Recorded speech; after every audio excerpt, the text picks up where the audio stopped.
And it's escalated to the point of things are starting to get, I hate to say, it's not quite dangerous, but it's getting to the point of borderline dangerous. Yeah, that's not.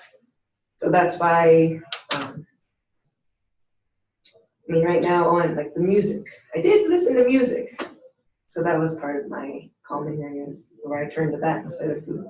So that is my success. That's good. Yay! That's good. That is my success. You know what, I think about that all the time, and I want to do it, and I never do it. Yeah, me neither. I never do it. I literally feel like I don't have time. Like I was cooking yesterday. I was like, gosh, put some music on while I cook. I know. And it's like, but you know what? When I go to my water aerobics class and they play music, it just makes it's such a good. It's so fun to listen to it. It can be very uplifting, It's can't very it? uplifting. And I should do that more at home because it's a good. And I have all kinds of stuff to listen to, so it's not a problem. But So you have found something. And I bought sparkly jeans. Ooh. At ARC, that fit. nice.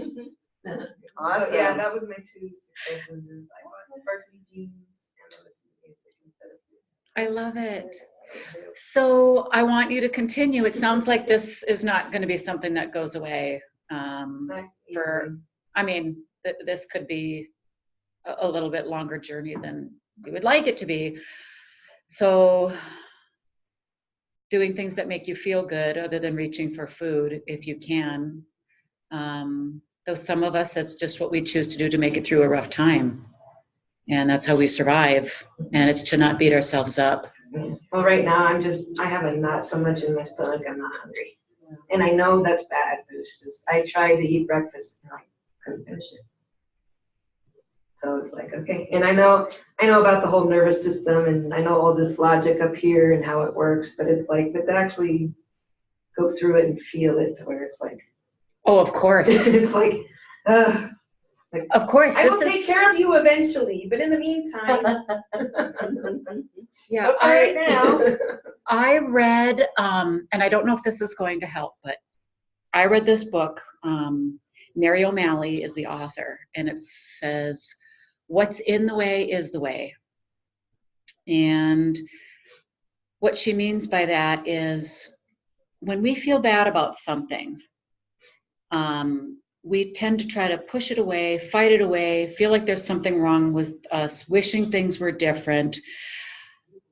She said, have you ever tried welcoming the sensation? So if you get that knot in your stomach, you could say something like, welcome, Mr. Knot, or whatever, you could name it, right? I see you, I hear you, I know you're there. Welcome, stay as long as you want.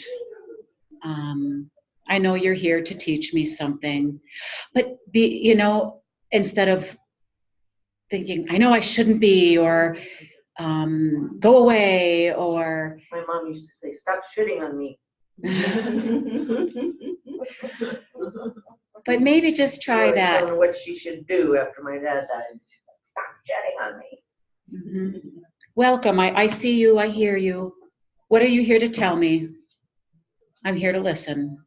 And just try to listen to it and not push it away or think you're doing something wrong by having this feeling.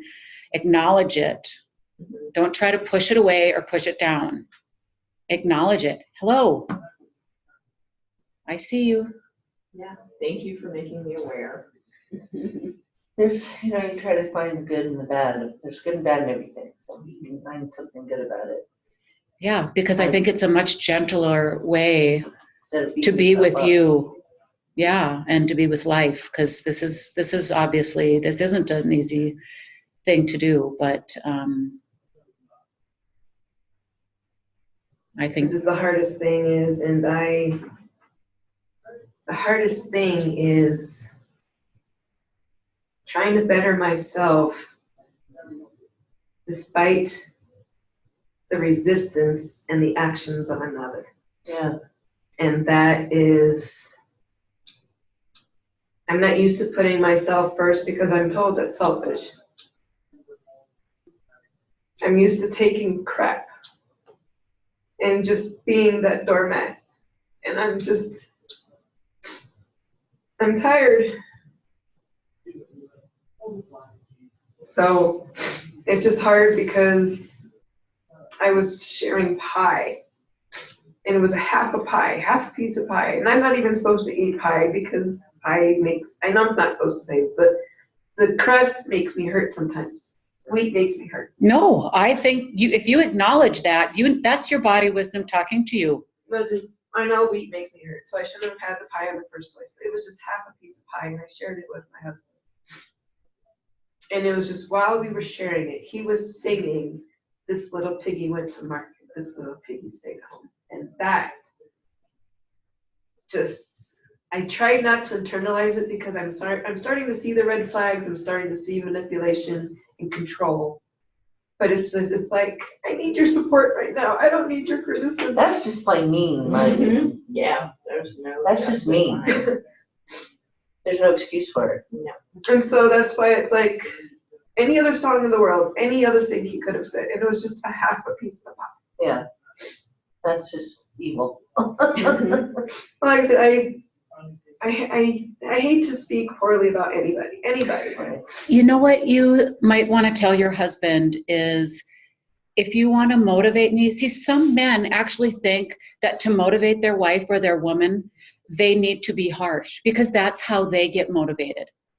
We are not men. That is not how we get motivated. We get motivated through love and positive affirmations, positive. If he, I don't know if maybe he said that because he knows you're trying to lose weight and he thought that maybe by saying that, that was going to help you in reaching your goal. But you can share with him that doesn't work for females. You know, if you want to help me succeed, the best thing you can do for me is to give me words of kindness, and that's going to help me reach my goals. Because it is true that a lot of men will reach their goals by strict rules and harshness, and that men are different than women. And I'm not saying, like, again, I don't want to group all men and all women, Right. but typically, let's say that most But men women were raised, I mean, that's a problem. It's ingrained in most men. Not all men, like you said, but. he may have thought he was trying to. That is a great perspective and a Don't gracious, cry, be a man. gracious, open-hearted way to look at this. And even if it weren't true, saying that to him, I know you're trying to help me. I appreciate you trying to help me. But that's not the sort of thing that works for women. It's different for men. And that opens his heart too. You're not criticizing him. And, Right. and maybe even if he was being a jerk, he can then open up and be more generous too. That's a great insight. I mean, so yeah, if you can share that with him. Yeah, I didn't consider it. I'm just. Well, at the time, your emotions are Sure. taking over you, and you don't think that through. Yeah, It's mine. hard because I think he's in pain anyway. Mm-hmm. And so I'm his target. I'm a target, and everything I do annoys him. And it's just, I don't know how to not take it personally. Yeah, that's hard not to. And that's just. And It's a a lot of broken times brothers I people haven't take really- it out on people they love more than anybody else, which is just crazy. That's crazy. But they Yeah, do. But it's safer. It's safer for I mean, I them. even notice it with my kids that when I'm angry with something that has nothing to do with them, I'm taking it out on them. And now I'm learning to check it to where it's like, you know what? Even if I slip up now, I'm quicker to go back to them and say, you know what? I was angry and it wasn't had anything to do with you. Good for you. Yeah, you're So I'm finding that there is definitely room for improvement for me on, this is an area of I need to work on. And also, if you can tell that you're irritated about either this situation with your husband or something else, and you're around your child and you feel like you're being a little bit more snippety, your girls are old enough, you can say, you know what, I'm not feeling really good right now, so I'm going to do my best, to be the kind, loving mom that I know I can be, but I've got some things bothering me right now. So if you notice I say something that is a little bit hurtful, just please let me know so I can, correct that or whatever. I mean, They're old enough now, they will respond to that. And that is how you would like them to treat you when they get older, right? Like when they're a teenager and they're struggling, maybe a kid at school bullied them and they are battling that, but they haven't told you about it. And they're feeling really low self-esteem and angry. And they could be like, lashing out at you or. My 13-year-old already did it to where she hasn't talked about her dad in a very long time. I mean, I don't think ever. And apparently I was doing a behavior that reminded her of her dad. So that's when she lashed out at me saying, well, you didn't keep your promise and you were just like my dad. Well, I took that as I need to change instead of taking it personal, I took it as feedback on, hey, she's hurting. Wow. And that she opened up finally about how she feels about her dad, which it took 13 years to get that way. And it's like, you know what? You're right. I'm sorry. I need you to give me a sticky note so I don't forget the promises I make you. Okay? I need a reminder. Mm-hmm.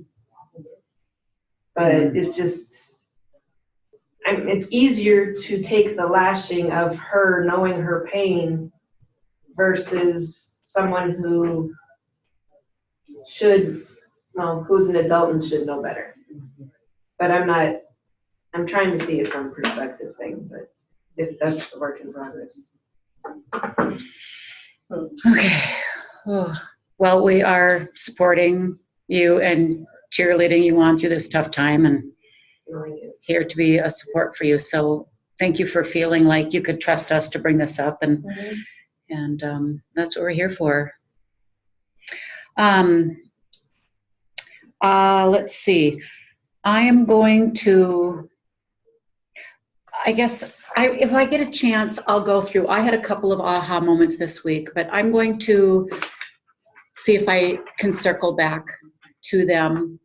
I prefer to get moving with The Blood Sugar Solution by Mark Hyman. It's a book that I was recently reading.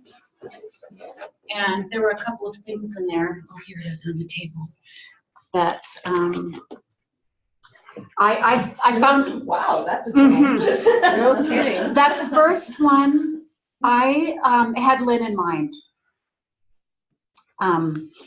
So it says, clearly weight loss is critical and important for obtaining optimal health. However, we are finding in patients who have gastric bypass surgery that having a dramatic change in diet in a short period of time creates dramatic metabolic changes. All the parameters that we thought were related to obesity, such as high blood sugar, high cholesterol, high blood pressure, inflammation, and clotting, are dramatically reduced even without significant weight loss. The key takeaway that I wrote there is weight loss is not necessarily for the reversal of diabetes. Changing your diet can elevate, and basically elevating the quality of your food can do it. The reason I put that in there is just by changing the quality of your diet, you can reverse diabetes, whether or not you see the weight loss. Because I just see you as doing really good things, but the weight is stuck right now, right? But I don't do all good things. There's obviously things I do that I shouldn't, or that, I'm not saying I shouldn't say that I shouldn't, but that contribute to my weight, overweight. But you're quite health conscious. You eat small meals. You do a lot of home cooking and try to avoid processed things. You are putting protein and fats in each of your snacks, which I do think for you that's a good fit for you. And I just, again, I'm here to cheerlead you on because I see you doing so many good things, and the weight is not wanting to cooperate. But I would be curious to know if maybe your health markers, some of these things they mention in here, may be improving, even though your weight is not. Well, my blood sugar is usually pretty good. I mean, I'm diabetic, considering that I do an A1C every 3 months, and it's usually pretty good. My blood pressure, I use blood pressure medicine. That keeps that under control. Cholesterol is pretty good. They're all pretty good, but they all have, I take medication for all of them too. Okay. So you know, if I wasn't taking medication, I don't know if that would be true. Okay. So. That would be interesting to, if you had a practitioner who would guide you maybe toward going off some of the medication to see, don't do it on your own, Right. but if you had someone to guide you to see if you could go off some of the medication, because medication can cause you to not lose weight. Certain medications can cause you to have. I'm waiting for all of my medical stuff till next year because I turned 65 and I have Medicare. And I think I can afford to do things that I can't afford to do now. And I have $6,500 deductible. Yeah. So, I mean, basically I have bare bones insurance. I do have insurance, but it doesn't cover all that. I'm there with you. Our deductible is sky high, almost to where I feel we don't have insurance. So, Well, I mean, I get 2 visits with the doctor a year covered, and I get, you know, mammogram and the preventive stuff covered. That's it. So, and everything else is covered if I meet my deductible. I'm hopefully never gonna have to spend $6,500 in a year. I know. 'Cause that's a bad sign. We That did it means twice. that means things are bad, you know? But I just want to encourage you to keep doing what you're doing, meaning avoiding processed food. And, you know, I don't know, that's interesting that you say those medications, because I would be curious if you could have a little bit of a trial, because I do know some medications, even though you could also do some research on the internet to see if either weight gain or inability to lose weight could be a side effect of some of The those. medication I take, it's interesting because almost all diabetes medications have a side effect of causing weight gain. Not all for everybody, but I've heard that. Yes, I but read. metformin is what I take, and that is the one medication that supposedly doesn't. Okay. Supposedly. So I don't know. Okay.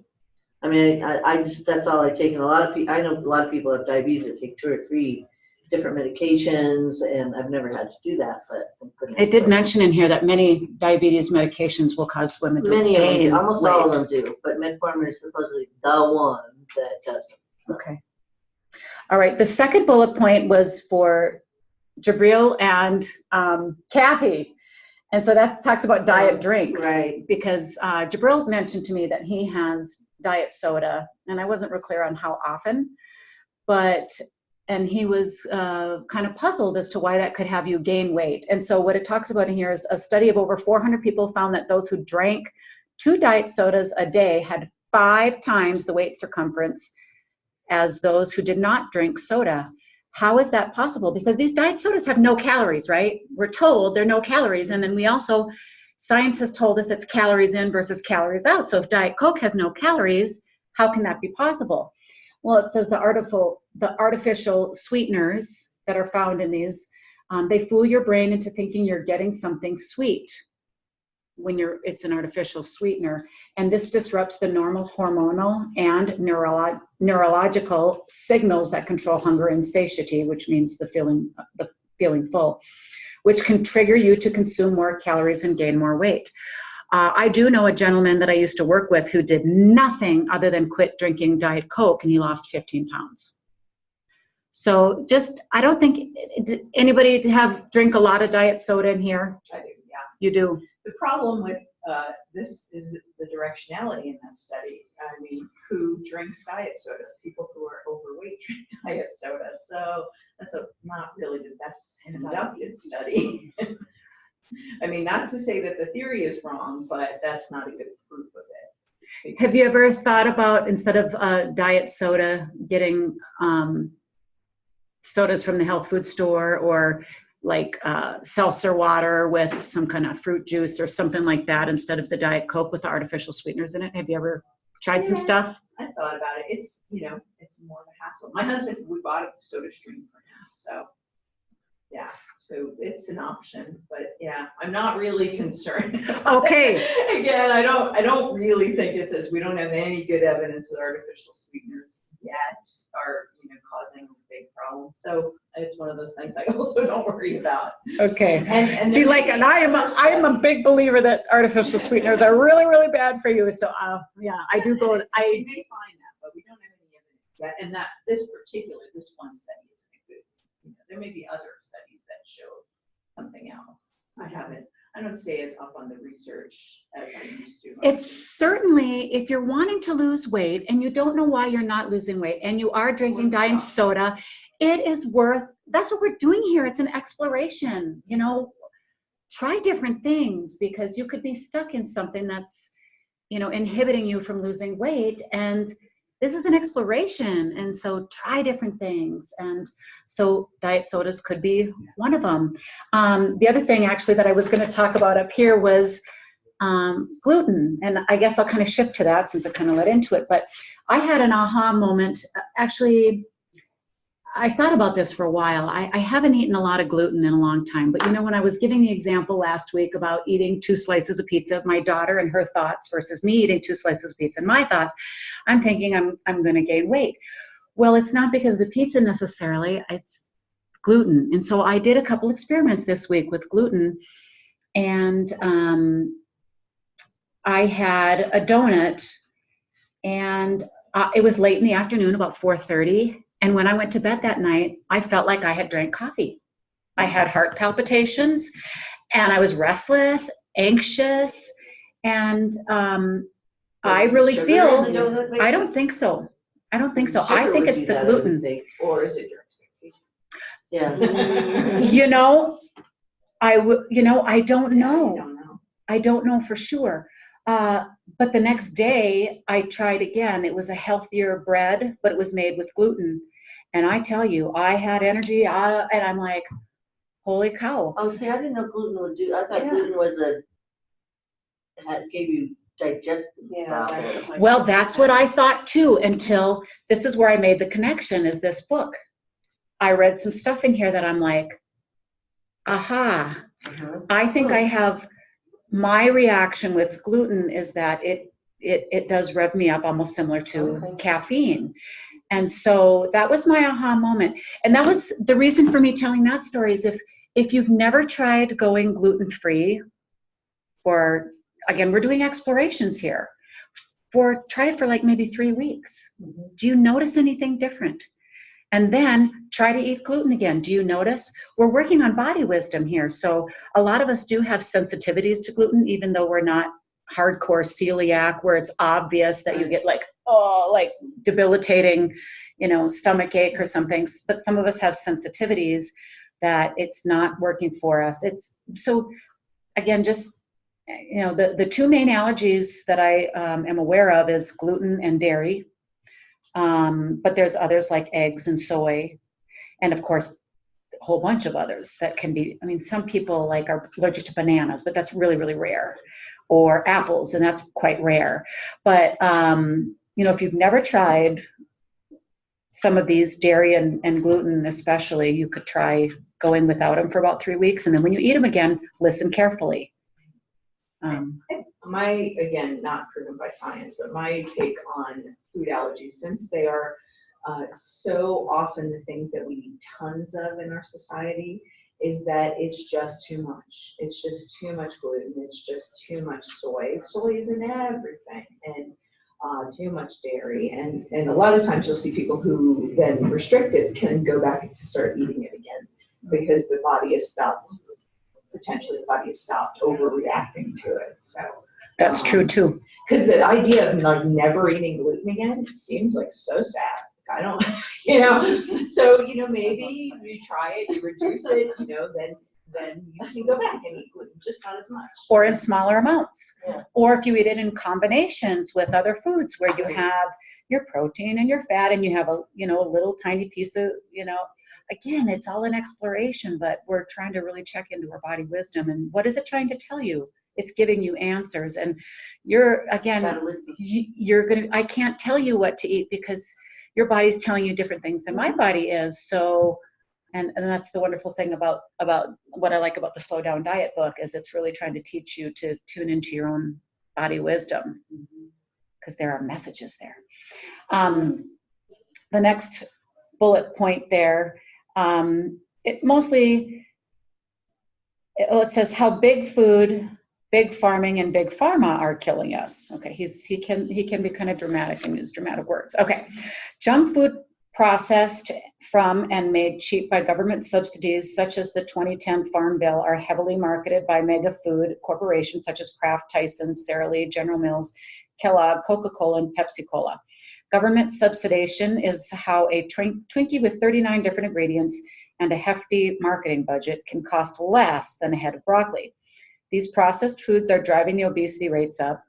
The fatter Americans become, and I'm sorry, I really don't like that word fatter, but that is the sicker our population, the more medications are sold by Big Pharma. The toxic triad of big farming, big food, and big pharma profits from a nation of sick, and again, I don't like this word, but fat citizens. That's what he had in the book. The 2010 Farm Bill does not offer support for farmers to grow fruits, vegetables, or healthy whole foods. Subsidies are for corn, sugar, and wheat. So I think it's interesting, why don't we have government subsidies for fruits, vegetables, and healthy whole food? Have you ever wondered that? Why don't we? Because they don't have a lobbying group. Yeah. Yeah, so I put there, key takeaway, get a little bit mad. And do with money. I'm sure. support Yes. farmers by buying produce that is whole, fresh, local, seasonal, and organic. Again, I think some of us, Vote with your dollar. yeah, vote with your dollar, because I think that your health is just so worth it. I think some of us, it took me a long time, and we've talked about this, it took me a long time to break free from the chains of being, I can't afford this, this is too expensive. I had to start with just a couple things and be okay with that. And then a couple more things. And then, because if you go, but you know, if you have the money, stop right now, start doing all health food store foods. If you have the money and the mindset, go for it, make a clean break. But for most of us, it's a process. You know, you start by, Start okay. at the top of the food chain if you can with meats. That's the most impactful. And it's hard. It's sometimes the mindset, because I know you can buy meat for $2 a pound. However, you really have to think there are health that could be the reason for a lot of health things that you have going on. So And then I guess You it's think you're getting away cheap, but then when you have health problems, that's not cheap. right. I say that to So my friends who smoke. They're like, I know, cigarettes are so expensive. And I go, wait till you know. What do you have with his lung cancer? Wait, yeah. You think My cigarettes are my expensive? mom had died from, well, she had lung problems. She smoked her whole life. Back when she was young and pregnant, the doctors told her she should smoke to keep her nerves calm. You know, that was what they believed back then. You know, and she was, you know, she never quit, even when she was on oxygen. You know, and it just, you know, that's where it really costs a lot of money. You know. yeah, I mean, health she had costs. huge health costs, and you know, that's what she had, cheap cigarettes. Yeah. But, you know, maybe we can just support each other too, that we're worth it. You know, how can we make I know I've talked about this on a handful of times, but I do think it's important to elevate the quality of our food. So like you said, at least you can start with meats, buy quality meats. Then maybe after that, there's a list of fruits and vegetables that have the most pesticides. Right. And so you can at least start buying organic. There's like the dirty dozen. Right. And maybe you go there next. And so you start buying apples, peaches, broccoli. If you're going to buy those things, strawberries, most berries, go organic because they have the most pesticides. Whereas bananas, oranges, watermelon, I've never seen those on the dirty dozen. So just, you know, Just you don't eat the outside. yeah, that has a lot to do with it. Although there was I thought this was really weird. There was a whole big thing about cantaloupe. It was last year or the year before, from Rocky Ford, and they were causing had health problems. People weren't washing the cantaloupe, and I never thought to wash the cantaloupe. I mean, I got it, I'm but with your knife you. goes through and brings all the crap with it, you know. So you should wash stuff like that, which is weird because I never would have thought that. But you know, I don't wash my cantaloupe either, but it probably is a You good should. idea. Wait, something else we have to do. Well, I was just totally blown away by that whole thing. I'm like, I never washed it in my life before, but you should. But the Dirty Dozen, it's all over the internet, I'm sure. And they keep updating it. And you might have some discrepancies from one site to another Right. site, but I can email the list out so that if that's something